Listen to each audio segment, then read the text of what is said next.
Oh, come on, guy, give me a break. That's it.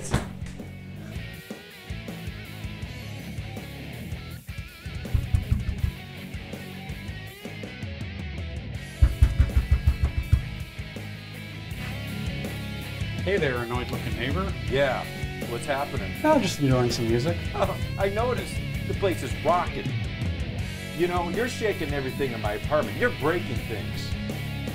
You should free yourself from the crutch of material possessions. This is for M, for me. I don't see what I do has anything effect on you. I think you're wrong. You sound crazy. Yeah, that's crazy. Unbelievable. I need a scientist. It's iodine, guanine, cytosine, and thymine. Science you find in the city. Energy's discrete on the corner, on the street. It's science you find in the city. It's oscillators, regulators, emulators, generators. Science you find in the city. It's time to explore what science is for. Out the window and beyond the door. City Science with Mike Davis. Hello. Hi. Hey, come on in. Hey, Professor Mike. I'm Peter. Hey, nice to meet you, Peter. What are you doing? I thought you couldn't drink in lab. I'm not drinking in lab. I'm getting ready to try something. Ready? What? Just makes you kind of nervous when a scientist asks if you're ready. Be so scared. All right, listen.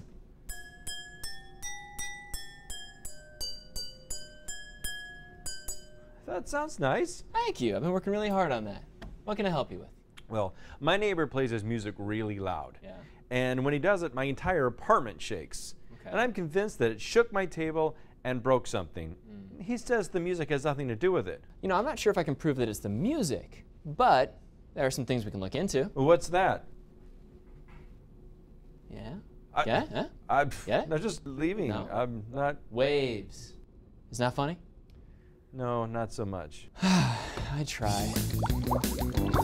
So you think it was the waves, huh?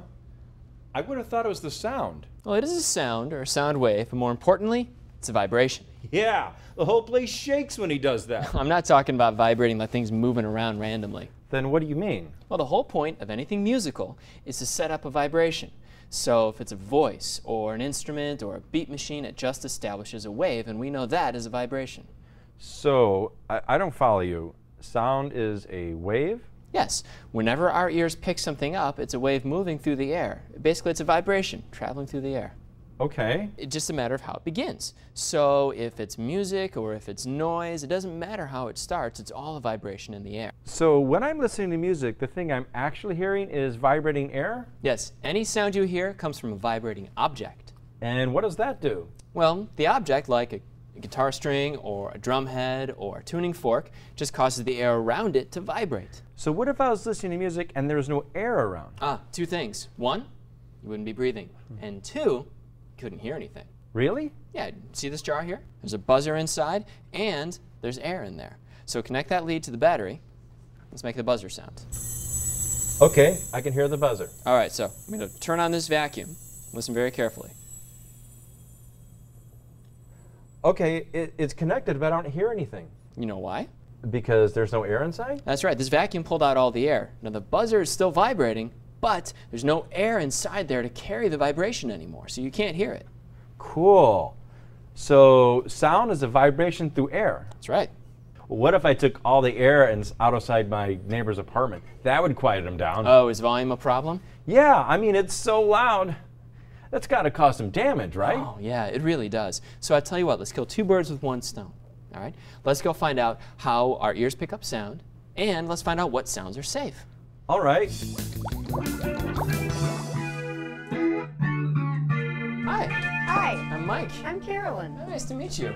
We were in the lab learning a lot about vibrations and sound, and we wanted to know more about how ears pick them up. Well, first of all, it goes to this outer part in your ears, These the here? auracle, Okay. like they Oracles. catch the sound waves. Okay. Then it goes down the ear canal onto the eardrum, and the eardrum vibrates. That in turn, in the middle ear, affects, there's 3 bones in there that also vibrate. When those vibrate, they send a signal to the middle ear, Yeah. which is where the tiny hair cells are, and they're Tiny like in hair a cells. liquid. Okay. So when the hair cells vibrate, the liquid sort of moves and sends signals to your brain. And that's how something that's vibrating out here gets to here, and then we can figure out up here, it's a sound. We know what it is. Are certain sounds safe and certain sounds unsafe? Anything over about 90 dB can start to be unsafe. Now, what's a dB? A dB is a decibel. Decibel. Okay, Right. so 90 decibels would be Right. unsafe. Correct. Normal conversation and speech is about 50 or 60. Okay, so we're talking in 50 or 60 decibels right now. The dishwasher or maybe a lawnmower can be about 80 to 85. You can listen to that with exposed ears without hearing protection for a certain amount of time. It depends on where it falls in the dB. Okay. A subway is about 90 dB. 90 decibels? Right, and you can sit with open ears in the subway, but after about 5 hours, you could start to incur some damage. I try not to sit in the open subway for more than for that length of time. Earplugs are a great idea. So what do those do?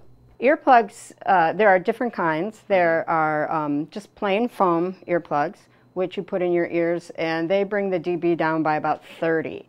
So if you're at a concert and it's 110, and you're wearing something that reduces by 30, you're hearing everything, you know, at 70 dB, and you're fine. But the foam earplugs, they don't attenuate the sound. They just block everything out, so they're very muffled. Oh, okay. Then there are a type of plugs called musician's earplugs. So what would you recommend for, the kids today? I would recommend Earlove. Earlove. Okay. Earlove uses the same technology as musicians' earplugs, but it's a universal fit. Well, maybe we could hear a few sounds and see what their decibel levels are. All right, I think great. you've got a meter around here somewhere. I do. Let's check it out. This is a decibel meter. Let's turn it on. She's got her electric guitar here. So which we turn it on to? About C70, which 70? is safe. 70 is a nice safe range. She's gonna play some. Tell me what happens. It just went up a little. Okay, so that tells us it's around 70. It's from a single guitar and a single amp. So what I think you should do now, you should grab one of these and go around the city and see what sort of things we hear there. See how loud that can be. That sounds cool. Yeah. Thank you so much for everything. This has been fantastic, and I love your guitar. Thank you. That's really pretty. Okay, you ready to go out? Absolutely. Okay, thank you very much. Bye. Bye. Bye-bye. Hey, we're at Millennium Park, and Mike lent me one of his decibel meters. As you may remember, 60 decibels is normal conversation.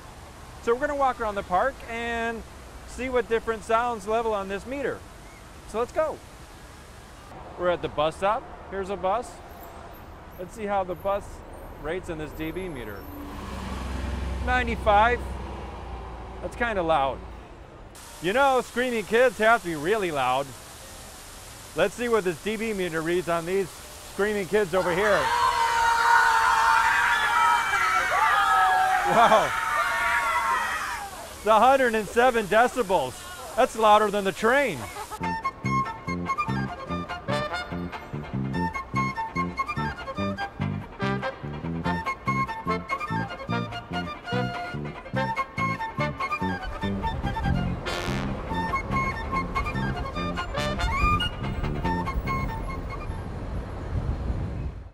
Lots of people take the train every day.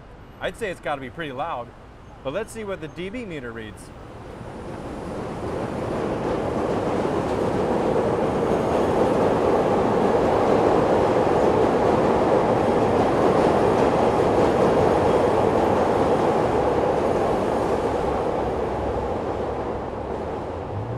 A 100 decibels. It's pretty loud. Let's see how loud this fountain is.